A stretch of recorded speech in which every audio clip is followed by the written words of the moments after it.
Hello there, it's your Wisconsin wine guy. I'm back again with another wine review. Oh my god, I just love sharing wines with you and giving you my opinion what I think of these wines, and hopefully you've made some great discoveries yourself. Very, very simple. These are wines you can find on the shelves of your everyday liquor store, grocery store, and some wine shop shelves. Some of these wines may even have a cult following, and I give it a taste and let you know what I think about the wines. Very simple system. Double thumbs up. You know what? I think this wine is exceptional. I think it's a good value. Give it a buy. I highly recommend it. You won't go wrong with this particular wine. Thumbs up.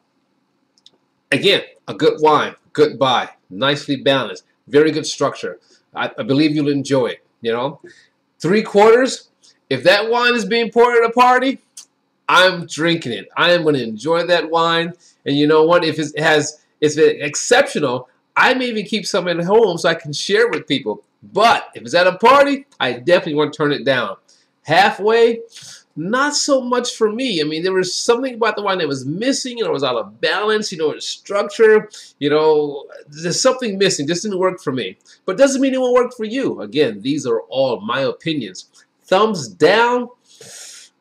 Wow. Just wow. No. No. No. No. That's just not going to work.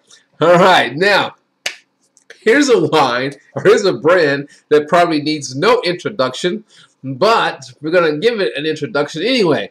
Probably when you see the label, you're going to know exactly what it is. Do you know? 19 Crimes. Can't go wrong with that one. In fact, 19 Crimes had an addition, you know, to their lineup with Snoop Dogg. I'm trying to get my hands on a bottle of that Snoop Dogg when I can find it, you know, in my area, so I can taste that and see what it's like. But 19 Crimes is the wine coming out of southeastern Australia. And today we're going to be sampling they call it the Sauvignon Blanc. Sauvignon Blanc, like Cell Blanc, all right? This 2019, or Sauvignon Blanc is going to be, you know, coming out of southeastern Australia again. And that's going to be interesting taste, because I'll give you a little bit more about that one. And then we're going to have the Uprising. Uh-oh, riots happening in the prison yard. Uprising, it'll be a red wine. Now this wine is going to be a blend of 3 grapes, starting first with Shiraz, a little bit of Cabernet Sauvignon, and Grenache. What's unique about the Uprising is it spends 30 days aged in rum barrels. Ooh, so if you like rum, you may like this one. But then I'm going to find out if I like it. Here we go. So now the Sauvignon Blanc, you know, coming out of Australia, it's an interesting thing. You know, you have Sauvignon Blancs from France, from California, from Washington, from all over the world. But I would say the Sauvignon Blancs that get probably the most attention would be for New Zealand. Striking acidity, pungent citrus, and at times balanced. But, you know, the New Zealand Sauvignon Blancs, you know it's there, and you know it's New Zealand when you're drinking it. Whereas I find that, ooh, Haley's Corker, keeping it fresh, I find that the Sauvignon Blancs from Australia will still have a nice citrus presence, but it won't be as pungent, it won't be so much in your face, but it'll be just very nice and fruity with citrus, you know. So we're going to find out where this stands with the Sauvignon Blanc. Is it going to be a sweet bomb? Is it going to be, what is it going to be? Is it going to have acidity? Is it not going to have acidity? So that's the Sauvignon Blanc. Now for the Uprising. I'm a rum drinker. Now just because I'm a rum drinker doesn't mean I may like my rum in my wine. But we're going to find out. Now we know that there's lots of wines out there who are doing, aging their wines in bourbon barrels. But, you know, here we go, something with rum. Something completely different, okay? So the Sauvignon Blanc comes in at an alcohol percentage of 12%. So low alcohol, interesting. And the Uprising is coming in with an alcohol percentage of 15%. Wow, 15%. I may not be able to do another wine review after this one. We're going to find out. All right, so the Sauvignon Blanc, you look at that color. All right, it has yellow with greenish hues in it. The Sauvignon Blanc, nice coloring on it. And then for the blend of, what was that blend again? Shiraz, or Syrah, if you're not in Australia or New Zealand. Shiraz, Cabernet, and Grenache. Okay, nice coloring on that one. I mean, that coloring on this one here is really kind of inky. You know, I mean, Shiraz is going to give you that deepness of color. You know, so that's pretty nice. So we're talking deep ruby, almost burgundy color, ruby to burgundy colors here. That's pretty nice. Woo! Now, the nose on the Sauvignon Blanc. Ah, citrus. Again, as I said, if this was New Zealand, boom! But subdued. The citrus is there. Grapefruit, it's there, but subdued. This is fresh out the fridge, so it's going to have that nice chill to it. I like to have my Sauvignon Blanc chill. What can I say? Unless it's a Sauvignon Blanc that's aged in oak barrels. But I like to have my Sauvignon Blancs chill. So definitely citrus. And there's a fruit in the background. Wow. So it goes like citrus, whatever this other fruit I'm smelling, and then citrus. I'm going to get it in a minute here. It's so much fun to smell wine and try to jog your memory. You know, what am I smelling? What am I smelling? Oh, grape is obvious. Oh, man, that's going to... Oh, wait a minute. Here we go. I had it. To me, it was like apple. So citrus, grapefruit, and apple, I smell here. Wow. Like a honey crisp apple. Now for the red, that blend. Here we go. Oh, it just rolls with like blackberries, spices, American oak, little richness, blueberry. The nose of this is great. Oh, I'm supposed to be smelling for rum. Here we go, rum. What is it, white rum or dark rum? We're going to find out in a minute here. I get some... It's hard to attribute it to the oak barrel or attribute it to the rum barrel. You know, but wow, I'm getting something there. But I would tell you this. It adds more. It's adding more to its overall aroma and bouquet. That's for sure. Wow. Maybe I pick up more in the taste. So that's pretty nice. I mean, it makes it complete. Whatever they did with this, with the 3 grapes, especially the Shiraz grape, and then adding it in both American oak and the rum barrel, it makes it complete and robust on the nose.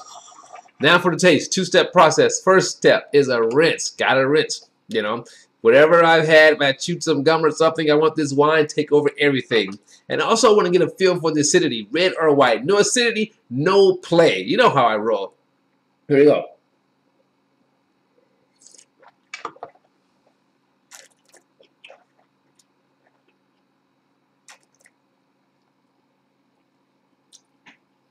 All right. Acidity, it's just so-so. Flavor, nice. But acidity, so-so. Finish, long. Long on flavor, for sure. That's all I'm going to say about this right now. Now let's give it a taste.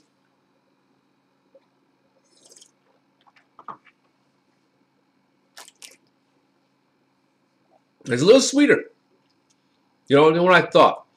Now, that's not indicative of what the Australian Sauvignon Blancs taste like. That's this one, okay? I had some really good Australian Sauvignon Blancs.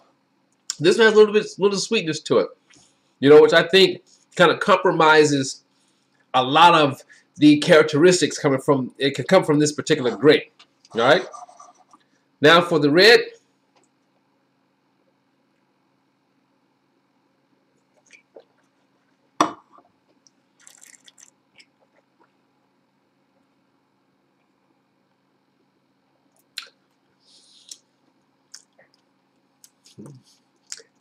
who did it? Bill Cosby.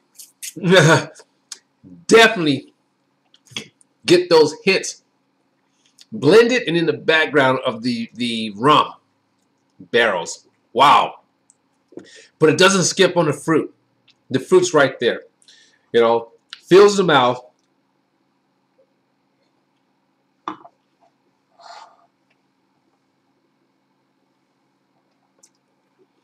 About medium tannins, mouth-watering, so it has some good acidity to it. But I just love the flavor. So the nose, when I told you about the nose on this one here, it made it complete and full. The taste is the same. It just boom, all right there, all right here. All right. So now let's get down to the business here. Tell you what I think of them. One more taste here. So Sauvignon Blanc for me, not so much for me. But I tell you this: if you're a sweet wine drinker, you probably would enjoy this.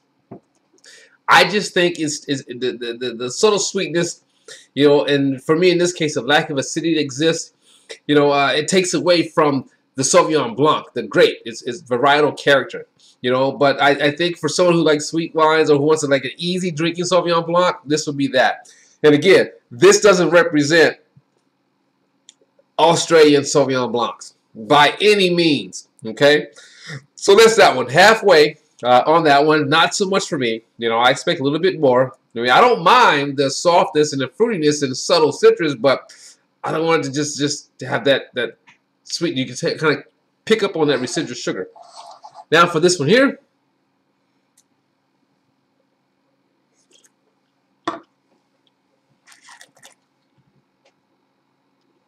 Again, if you like rum, this is nice. Juicy fruit, you know, on the nose, on the palate. We're not talking crazy complexities. It's like straightforward, okay? But juicy fruit, nice acidity, nice complexity as far as, you know, tasting, you know, fruit and rum and maybe some toastiness of oak. You know, it has that, but not, you know, like crazy, but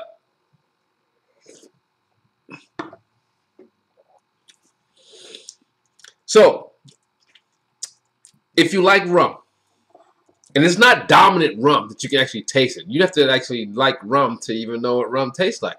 You know, I'm going to go to dark rum, you know, in this case. Aged in the barrel is you get dark rum. So I'm going to go 3/4 on this because I like rum, you know. And I think for this one here, I think they did a really good job on this particular wine here. I could see using this one in some cocktail concoction or something. But I think as far as the fruit goes, you know, you can definitely hold true to it being a Shiraz. Holds true to that. Not overly complex, but just an easy drink. I like the concept of the rum barrels as opposed to the bourbon barrels. So I'm going to go 3/4 on this. Meaning if it's at a party, I would drink it as a novelty wine. Would I bring it home and let it hang out with me? Probably not, but I may pick some up for fun, you know, just to give someone an experience. But I would drink it at a party for sure. I wouldn't turn it down. So 3/4 on the Uprising, 2019. Halfway on the Sauvignon Blanc because to me it doesn't do the varietal any justice in this particular wine right here. So there you have it. It's your Wisconsin wine guy. I'm going to drink my rum Shiraz. And as always, let your palate be the guide when selecting your wine. And I'll see you next time. Wine season. Bye.